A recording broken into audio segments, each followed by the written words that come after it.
అక్కినేని నాగచైతన్య సమంతకు విడాకులిచ్చిన తర్వాత ఈ నెల 4వ తేదీన అన్నపూర్ణ స్టూడియోలో శోభితా ధూళిపాళ్లను వివాహమాడారు. నిరాడంబరంగా జరిగిన ఈ వివాహానికి కేవలం 300 మంది అతిథులు మాత్రమే హాజరయ్యారు. ఆ తర్వాత తొలిసారిగా ఈ జంట బయటకు వచ్చింది. బాలీవుడ్ డైరెక్టర్ అనురాగ్ కశ్యప్ కుమార్తె ఆలియా కశ్యప్ వెడ్డింగ్ రిసెప్షన్ కి ఈ జంట హాజరైంది. తమ ప్రేమ బంధాన్ని వివాహ బంధంగా మార్చుకున్న తర్వాత తొలిసారిగా వీరిద్దరూ భార్యాభర్తలుగా ఈ కార్యక్రమంలోనే మీడియా కంటపడ్డారు. ప్రస్తుతం వీరిద్దరికీ సంబంధించిన ఫోటోలు, వీడియోలు సామాజిక మాధ్యమాల్లో వైరల్ అవుతున్నాయి. ఈ సందర్భంగా శోభిత, నాగచైతన్య ఫోటోలు దిగుతారని అనుకున్నారు. శోభిత ఫోటోలు దిగటానికి నాగచైతన్యను పిలవగా తనొక్కదాన్నే వెళ్లి దిగమని చేతూ చెప్పాడు. దీంతో ఒక్కసారిగా ముఖం చిన్నబుచ్చుకున్న శోభిత తన అసంతృప్తిని ఫోటోగ్రాఫర్లకు కనిపించకుండా ఫోటోలకు స్టిల్స్ ఇచ్చారు.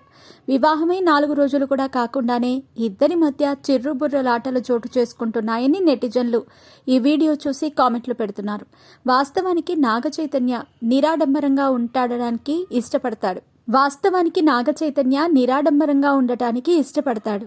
ప్రతి చిన్న విషయానికి ఫోటోలు దిగటం కూడా తనకు ఇష్టం ఉండదు.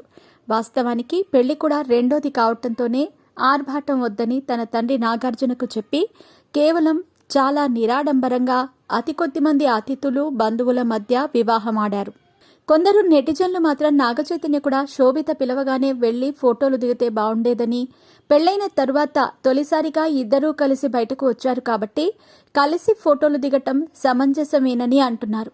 ఏదేమైనప్పటికీ పెళ్లైన కొత్తలోనే భార్య అభిప్రాయాన్ని భర్త అభిప్రాయాన్ని భార్య గౌరవించాలని సూచిస్తున్నారు. అంతేకాకుండా శోభిత చీర కట్టుకొని వస్తే బాగుండేదని వ్యతిరేక వ్యాఖ్యలు వస్తున్నాయి.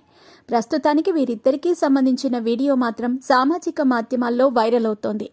ప్రస్తుతం సాయి పల్లవితో తండేల్ సినిమా చేస్తున్నారు నాగచైతన్య. శోభిత బాలీవుడ్లో వెబ్ సిరీస్లు చేస్తోంది. వీరిద్దరూ తమ కాపురాన్ని ముంబైలో పెట్టే అవకాశం ఉందంటున్నారు. తండేల్ సినిమా ఫిబ్రవరిలో విడుదల కానుంది. 100 కోట్ల రూపాయలు వసూలు చేస్తుందని అంచనాలున్నాయి.